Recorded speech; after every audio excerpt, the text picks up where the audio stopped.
현상적으로는 이스라엘이 미국을 가지고 놀고 있어요. 미국 사람들은 지금 그렇게 생각하고 있어요. 그래서 특히 미국의 젊은 세대들은 이스라엘이 미국을 망치고 있다는 이론의 한 70~80% 이상이 그렇게 생각하고 있어요. 이스라엘이 미국을 끌어들인 구체적인 메커니즘은 어떻게 되느냐. 이란의 핵 협상을 지속적으로 방해합니다. 트럼프는 이란과 빠른 협상을 해서 경제를 안정화시키고 중간 성과가 필요하다. 그런데 네타냐후는 협상을 하면 이란이 생존하니까 자신의 전략이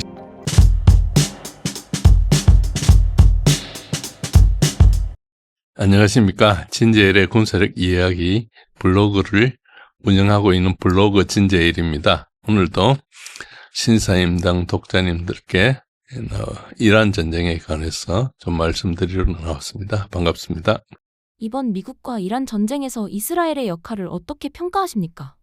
예, 이스라엘과 미국이 누가 주인이냐, 미국이 이스라엘 시킨 것이냐, 이스라엘이 미국을 가지고 노는 것이냐, 이런 부분에 대한 논란이 되게 많습니다. 그러니까, 현상적으로는 이스라엘이 미국을 가지고 놀고 있어요. 근데 깊이 볼 때는 과연 그런지에 대해서는 여러 가지 다른 의견이 존재합니다. 초점이 뭔가니까, 이스라엘이 이제 그레이트 이스라엘이라는 소위 말해서 나일강에서 유프라테스 강까지 가는 이것을 사실상 공식화하고 있지 않지만은 총리가 나와서 이야기를 했고 이스라엘 병사들 이게 견장의 그 지도를 그리고 하고 있기 때문에 이스라엘 사실상 공식 정책입니다. 그러니까 이걸 위해서 이스라엘은 끊임없이 이제 그 중동에서 소위 말해서 전쟁을 일으키고 영토를 확장해야 되는 그런 걸 가지고 있죠. 그리고 이란에 대해서 공격해라고 네타냐후가 벌써 20몇 년간 이야기를 했는데 클린턴부터 지금까지 다 참고 있다가 이제 트럼프가 이번에 공격을 했죠. 그걸 이야기를 하면서 트럼프가 이스라엘의 이제 소위 말해서 어떤 약점을 잡혔다. 그게 이제 앱스타인 이론입니다. 앱스타인이 모사드 요원이고 그래서 약점을 잡아놨다가 그 약점을 잡은 사람들이 미 정계에서 중요한 역할을 하고 있기 때문에 그 사람들을 움직였다. 이런 이제 아직까지는 그게 음모론입니다. 그러나 앱스타인 그 파일이 절반 이상 공개돼 버리고 하면서 그게 여러 가지 이제 이렇게 나오면서 우리 방송에서 하기 부적절한 그 퍼스트 레이디가 사실상은 매춘부였다 이런 것 같이 엄청난 음모론들이 많죠.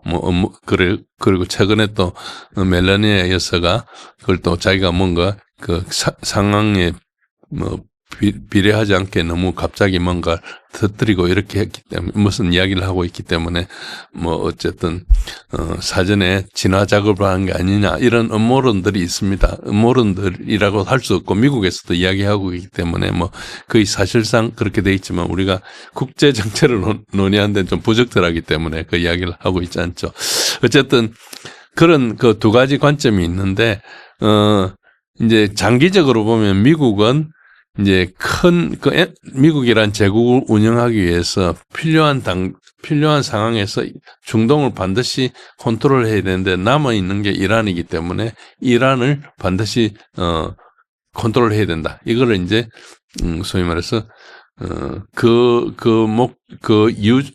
방법 중에 하나로 이제 이스라엘을 이용한다. 이런 것은 2009년도 브루킹스 보고서에 나와 있는 대로라면은 이제 사실은 미국이 주도를 하고 있는 거죠. 어쨌든 이 설왕설래가 있고 그 다음에 미국이냐 이스라엘이냐 이게 한 몸통이냐 이걸 다스리는 유대인 은행가들이냐 이런 복잡한 이야기들이 있는데 이걸 정확하게 구분할 수가 없는 것은 그 관계된 자료들이 잘 안 나와 있고 그걸 누가 학술적으로 발표하는 사람들이 잘 없기 때문에 이제 상당히 산만한 자료를 가지고 하고 있죠. 그런데 요즘 AI가 발달하고 있기 때문에 상당히 많은 것을 이제 끌어내고 있기는 합니다. 그러나 아직까지 이걸 이론적으로 이제 완벽하게 이제 입증은 못하고 있죠.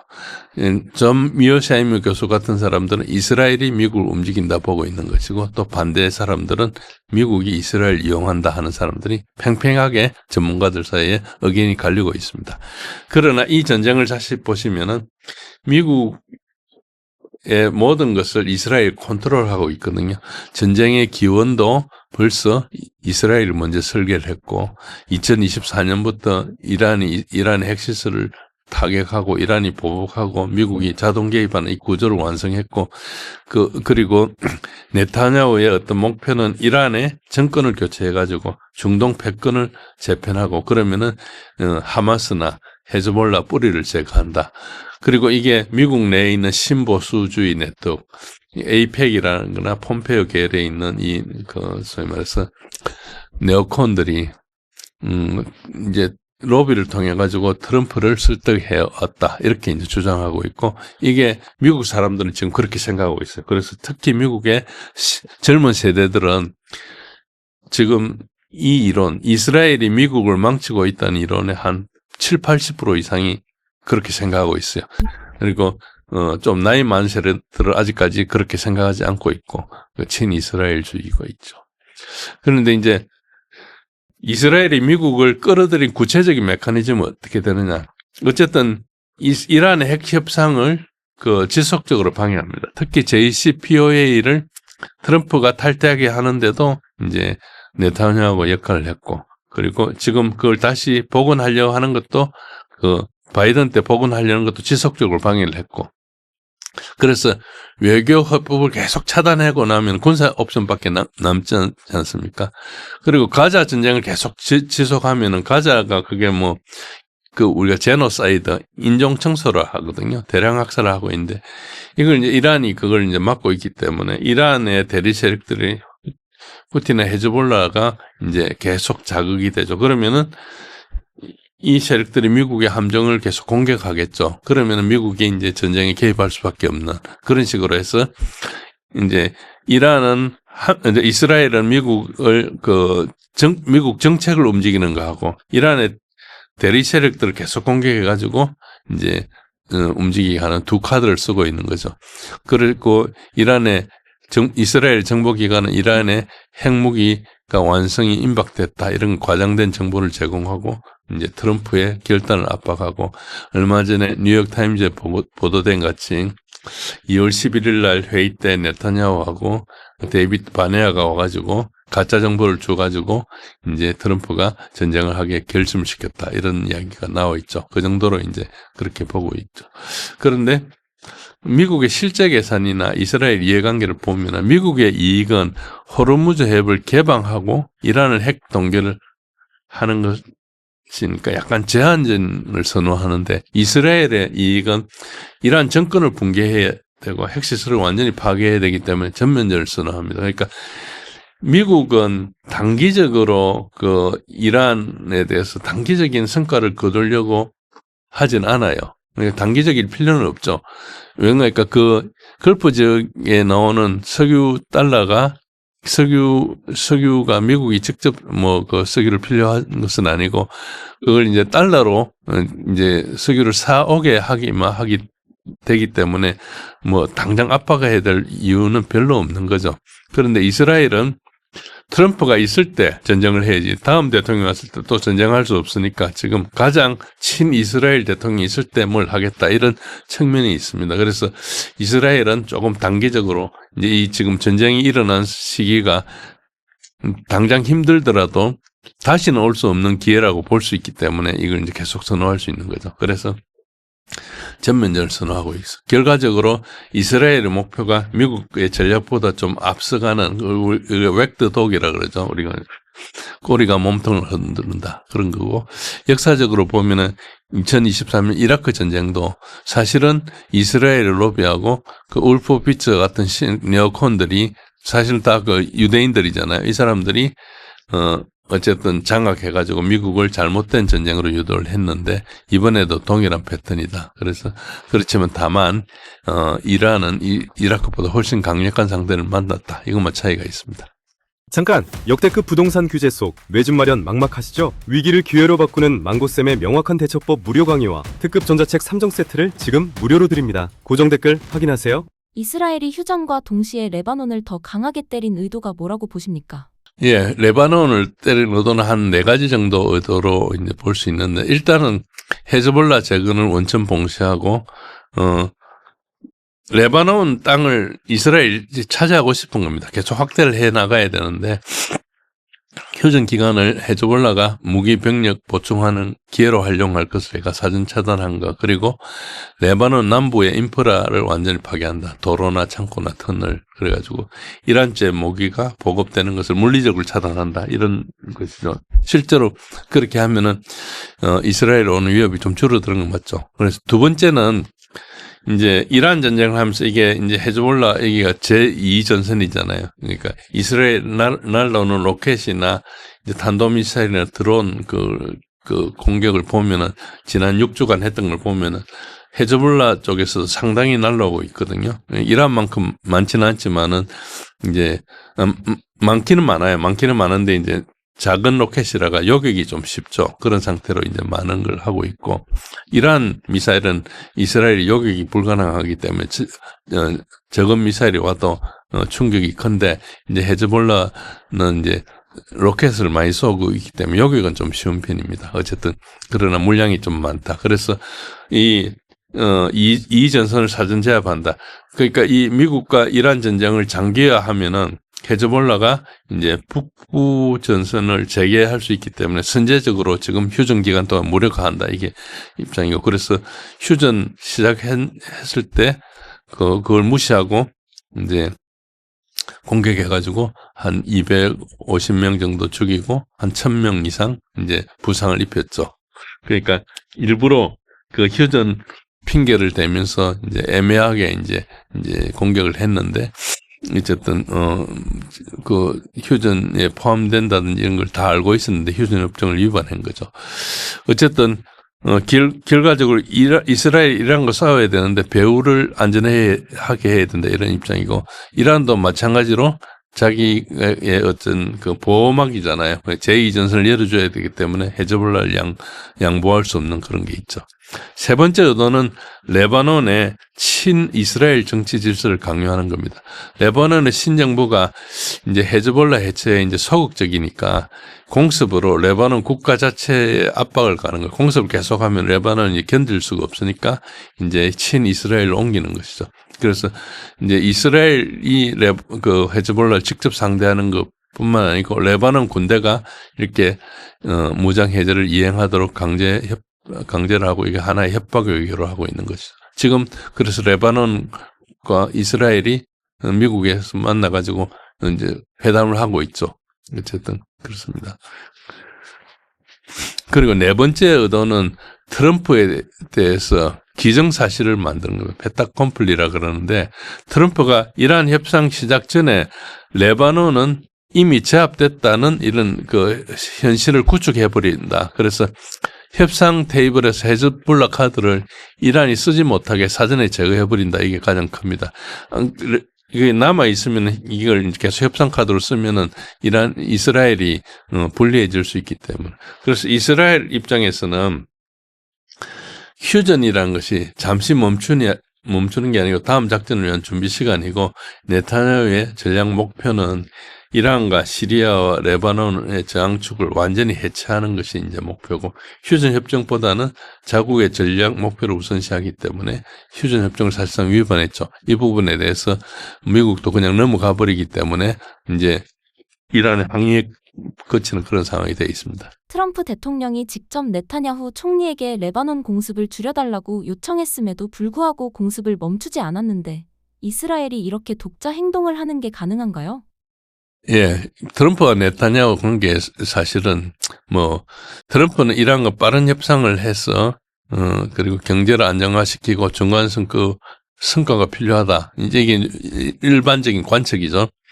근데 네타냐후는 협상을 하면 이란이 생존하니까 자신의 전략이 실패하기 때문에 협상 자체를 방해한다. 그래서 공개적으로 트럼프가 레바논 공습을 줄이라 그러지만 레바논은 24시간, 네타냐후는 24시간 내에 더 강한 공습을 했습니다. 즉, 네타냐후는 내가 트럼프 말을 듣지 않는다는 것을 국민들한테 보여줘야 되고, 실제로 그게 굉장히 중요한 것 중에 하나고, 그러니까 트럼프는 사실은 네타냐후가 적이나 이런 것 같으면 네타냐후를 굉장히 공격할 거 아닙니까? 그러니까 트럼프가 모든 카드를 쥐고 있는데 그런데도 불구하고 네타냐후에 말려 들어가기 때문에 우리가 앱스타인 이야기를 계속 이야기를 하는데 뭔가 이제 이스라엘이 미국을 지시를 계속 무시할 수 있는 어떤 구조가 되어 있다 이렇게 볼 수 있습니다. 어쨌든 국내 정치에서 네타냐후는 현재 부패 재판이 진행 중인데 지금 재판소에 가려고 했는데 전쟁 때문에 이제 다음에 가겠다 이렇게 선언을 했거든요. 그런 정도로 계속 이제 만약에 종전이 되거나 이렇게 되면은 정치적인 몰락을 올 수 있다 이렇게 볼 수 있습니다. 그리고 이스라엘의 정치 구조가 굉장히 복잡해가지고 연립 정부의 압박이 또 있어요. 그래서 극우 연립 파트너가 뭐 스모트리치나 벤그리어나 이런 사람들이 있는데 전쟁이 중단되면 정부 붕괴가 된다 이런 위협을 하고 있어요. 그러니까 극우가 또 네타냐후를 위협하고 있는 것이죠. 그리고 사실은 미국 무기를 가지고 이스라엘이 전쟁을 하고 있는데 미국이 무기를 끊어버리면 되지 않습니까? 근데 무기 지원을 끊을 수가 없는 게 국회의원 중에서 93%가 친이스라엘 로비 단체 에이펙에 자금을 지원받고 있거든요. 그러니까 미국의 국회 정치권은 완전히 이스라엘 로비에 장악되어 있는 그런 상태입니다. 그리고 이제 미국이 무기 지원 카드 자체를 좀 쓰기 어려운 건 뭔가니까 공화당 의회는 지금 공화당이 의회를 장악하고 있는데 이스라엘 무기를 지원을 끊으면은 이제 반 이스라엘 낙인이 찍혀요. 그럼 이게 어찌 보면 정치적인 자해거든요. 그러니까 다음 선거에 나오면 떨어진다고 볼 수 있는 거죠. 그리고 트럼프 본인도 복음주의 계열이나 유대계 이런 이스라엘 지지층이 이탈하면은 자기가 정치적으로 상당히 어렵기 때문에 자기의 상당한 기반이었던 마가보다 이스라엘 정치권을 더 중요하게 생각합니다. 마가 같은 세력들은 선동으로 이렇게 바뀔 수 있지만 이제 선거를 움직이는 자금을 움직이는 세력들은 이제 돈을 안 주면은 아무리 좋은 생각이 있어도 자기가 정치 활동을 못 하지 않습니까?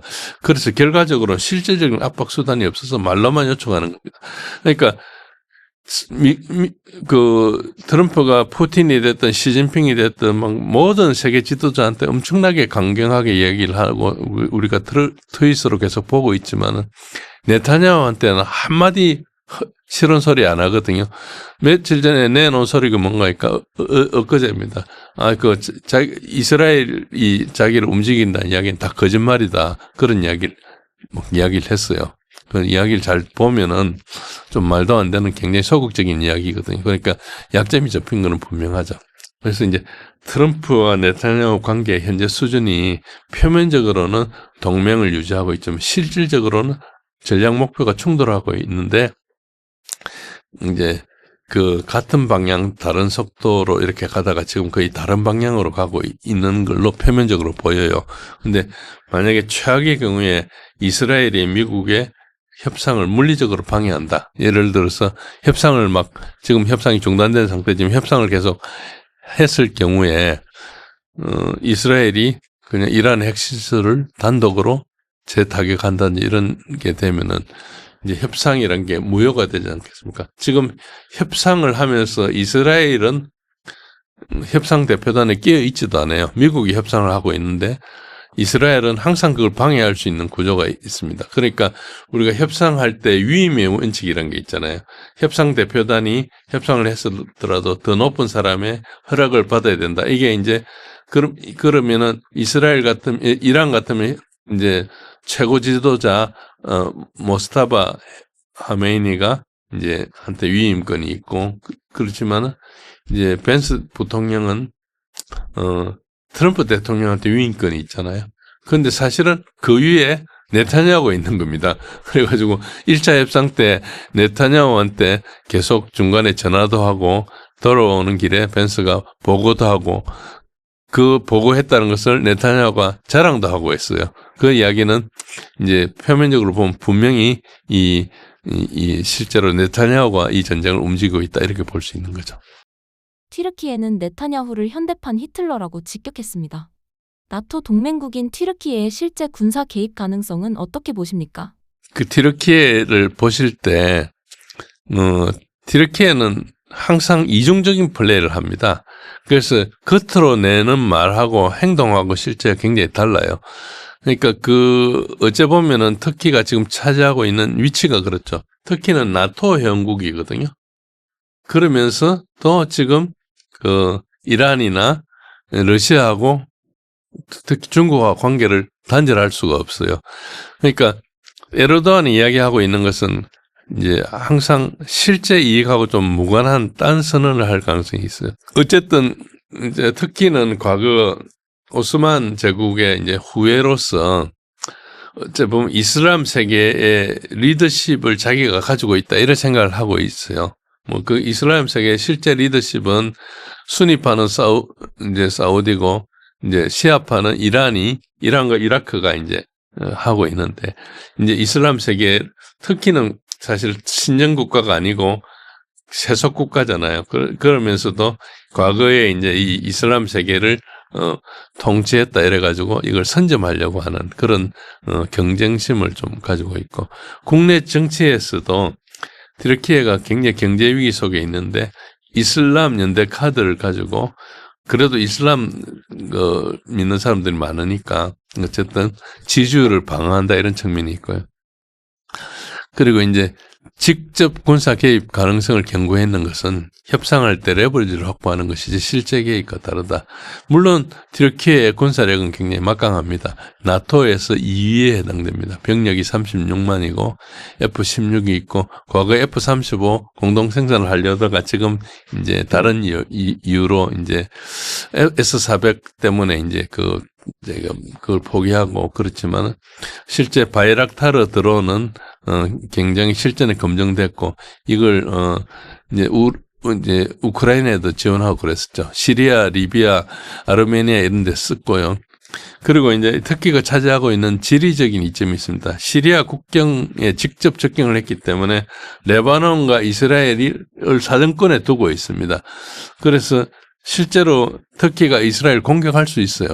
그리고 이스라엘은 지금 방공망이 포화된 상태이기 때문에 튀르키예가 드론대를 추가하면 방어가 한계가 있죠. 그래서 터키가 마음 먹으면 공격할 수 있습니다. 그리고 실제 개입 가능성이 있지만은 이제 개입한다 하더라도 제한적 개입이 거칠 전망이 좀 있다. 그러니까 나토 조약 5조가 있는데 그게 이스라엘 공격하면은 미국과 직접 충돌할 가능성이 있기 때문에 이걸 할 때 나토 탈퇴를 각오해야 된다. 그런 측면이 있고 특히 경제가 IMF 구제 금융이나 서방 금융망에 의존하거든요. 그래서 경제 제재를 감수하기 힘듭니다. 그래서 이스라엘과 전쟁을 할 가능성이 낮고 현실적으로는 이제 팔레스타인의 레바논에 무기 지원을 하거나 그리고 이제 그 가자 지역에 이제 구호 물품 보내는데 이런 데 이야기를 하고 있거든요. 이런 거나 외교적이나 해상 봉쇄 위협에 그칠 가능성이 높다. 왜 그런가 하는가? 튀르키예는 더 중요한 카드가 실제로 있어요. BTC 파이프라인이라 해서 이스라엘이 쓰는 석유의 거의 대부분을 바쿠에 있는 유전을 통해서 지금 터키를 거쳐서 오는 저 파이프라인을 통해서 제공을 하고 있거든요. 그러니까 가자 사태가 일어난 2023년 10월 7일 이후에 이스라엘의 그 제노사이드에 대해서 에르도안이 엄청나게 비판을 하고 시리아가 이제 넘어갈 때도 엄청나게 시리아가 넘어갈 때 튀르키예가 배반해가지고 넘어간 거거든요. 그런 때도 이란이 굉장히 배신감을 느끼고 했을 정도 때도 말로만 그러고 행동을 안 했어요. 왜 그러니까 사실 저 파이프라인만 잠그면은 이스라엘이 뭘 할 수가 없어요. 기름 떨어지면 뭐 하겠습니까? 그러니까 말로만 하고 실제로 행동을 하지 않았어요. 그래서 적을 하지 않을 거다 이렇게 대부분 보고 있죠. 이거 어떤 나라들이 거기에 있는 아랍 국가들이나 이제 이란 같은 나라들이 이제 그렇게 생각하고 있어요. 그래서 특히 튀르키예를 약간 배신자로 보고 있거든요.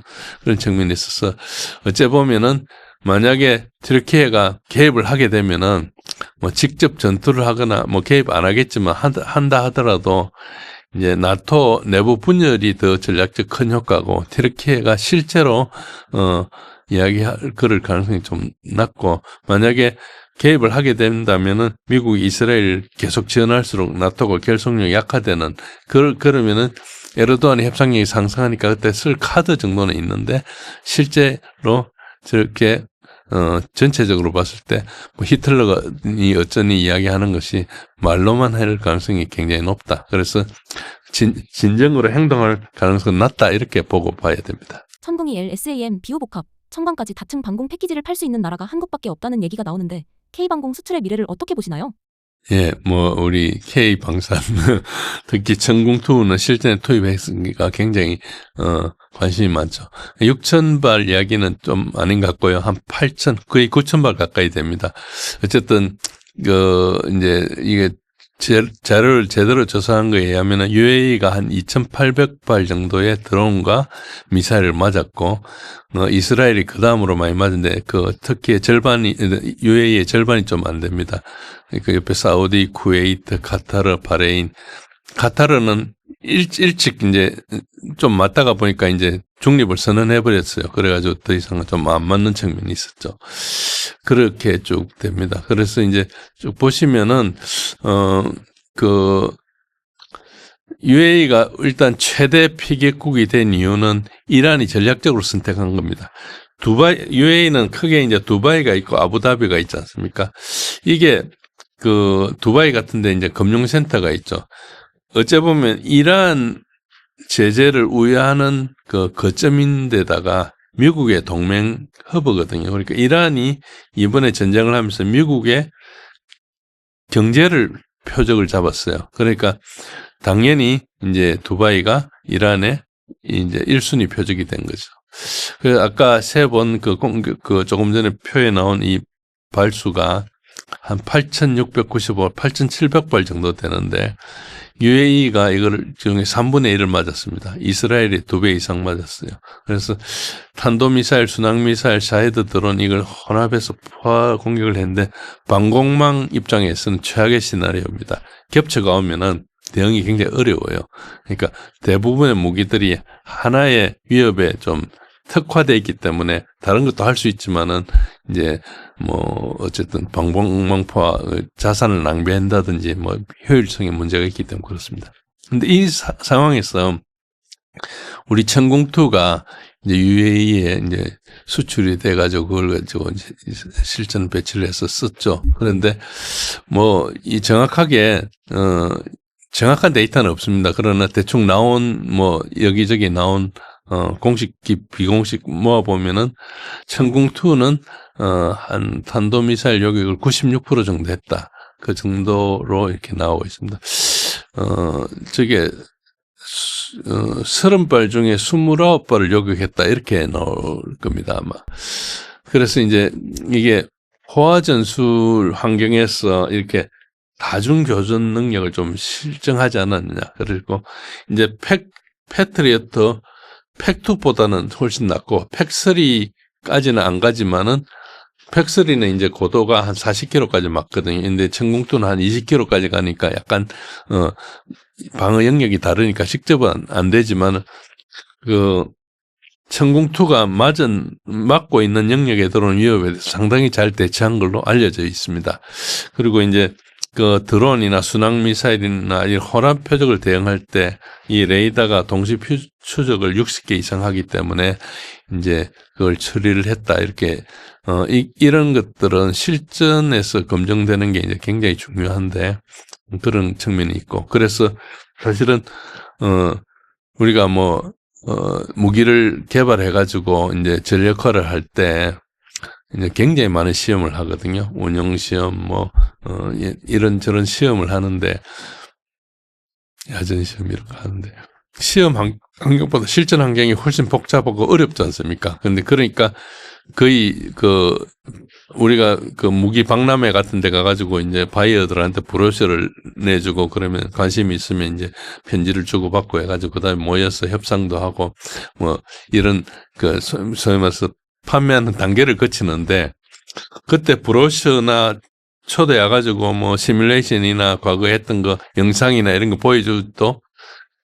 그걸 사는 입장에서는 그 나라 공무원이 사는 거잖아요.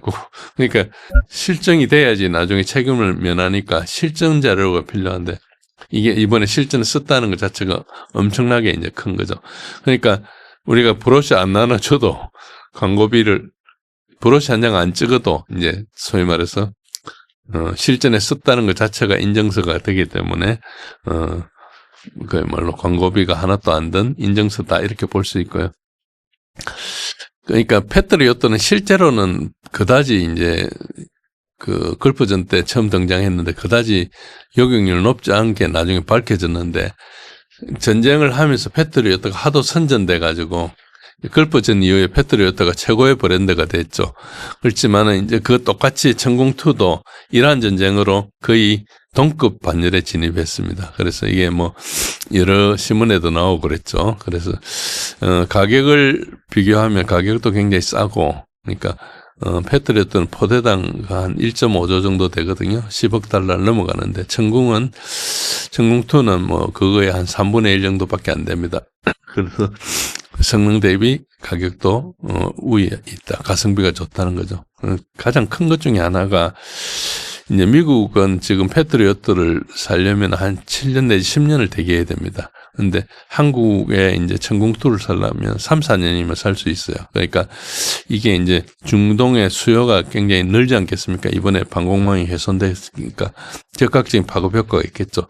현재로는 뭐 전쟁한다고 정신없으니까 각국이 적극적으로 안 하고 있지만 어쨌든 내부적으로는 공식적으로 엄청나게 요청이 쇄도하고 있다 이렇게 알려지고 있습니다. 특히 이번에 GCC 국가들 사우디, 카타르, 쿠웨이트, 바레인 이번에 뭐 당연히 UAE는 더 요청을 하겠죠. 이번에 써봤으니까.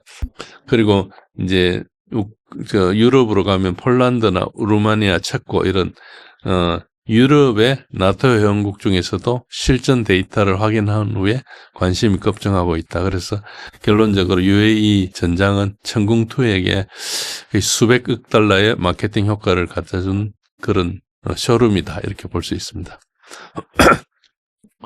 잠깐! 역대급 부동산 규제 속 매집 마련 막막하시죠? 위기를 기회로 바꾸는 망고쌤의 명확한 대처법 무료 강의와 특급 전자책 3종 세트를 지금 무료로 드립니다. 고정 댓글 확인하세요. 저가 자폭 드론 위협에 대해 우리 방공망은 현재 어느 정도 준비가 되어 있나요? 예, 이제 우리 뭐 드론에 대한 체계가 굉장히 복잡하게 이제만 많이 있습니다. 오래전부터 이제 대드론 체계를 준비해 왔고, 그리고 뭐 북한에 이제 그 드론이 올 때마다 우리가 이제 또 뭐 신규 위협을 이제 발견해가지고 준비를 하고 이렇게 하고 있습니다. 우리 방공망을 전체적으로 봤을 때 샤헤드 드론 같은 게 왜 게임 체인지인가 하니까 이게 값비싸기 때문입니다. 2만 달러에서 5만 달러까지 가지고 하는데 이게 요격 미사일은 한 번 잡으려면 수십만에 수백만 달러가 필요하거든요. 그래서 가성비 자체가 굉장히 떨어지는 측면이 있죠. 그래서 이런 값싼 걸로 막 뿌리면은 방공 체계가 견딜 수 없는 측면이 있고, 그리고 샤헤드 드론은 저고도로 날아오기 때문에 고고도 중심에 탄도미사일 방어 중심에 이걸로는 좀 제한이 됩니다. 물론 속도는 굉장히 느려요. 시속 180km 정도니까 뭐 자동차 좀 빠른 속도로 오는 거죠. 그리고 이 샤헤드 드론은 RCS가 굉장히 작습니다. 이제 우리가 레이더에 잡히는 것을 레이더 크로스 섹션, 레이더 반사 면적이라 해서 RCS라 그러는데 이게 이제 굉장히 적습니다. 그 이유가 뭔가니까 금속이 아니고 탄소 복합재를 가지고 이제 오는 것이거든요. 그래서 굉장히 이제 스스로 많이 흡수를 하고 하기 때문에 반사 면적이 작아서 기존의 방공 레이더 탐지가 굉장히 어렵다. 그리고 수백 기를 동시에 운용하면 포화가 돼가지고 방공망이 이제 재고가 전락하죠. 이번에 이란이 초기에 드론을 써가지고 방공망을 이스라엘과 이제 그 GCC에 있는 방공망들을 상당히 고갈시켜 버렸죠. 그거와 똑같습니다. 현재 우리의 방공망의 어떤 수준을 보면은 어쨌든 뭐 우리가 방공망 자체는 많이 있어요. 천궁2는 이제 중고도 탄도 미사일을 요격하는 것이고, 그러나 이것은 저고도에는 소형 드론에 대한 최적화된 것은 아니죠. 그리고 비오 대공 자주 대공포 뭐 비오 복합 이런 것도 있고 뭐 여러 가지가 있습니다. 이것도 단거리 적어도 대응이 가능하지만 탐지 레이더 연동에 좀 한계가 있고, 적어도 드론 탐지 레이더는 도심이나 비정형 지형이나 이런 환경에 탐지 공백이 다수 존재합니다. 드론이 왜 위험한 거니까 언제 어떻게 쓸 수인지 모르는 데다가 러우전 때 보면은 드론으로 온갖 걸 다 하거든요. 그러니까 드론이 계속 지금도 진화하고 있습니다. 그러니까 대드론 체계가 좀 못 따라오는 그런 측면이 있어요. 우리가 지금 개발이나 도입 중인 대드론 체계가 상당히 많이 있습니다.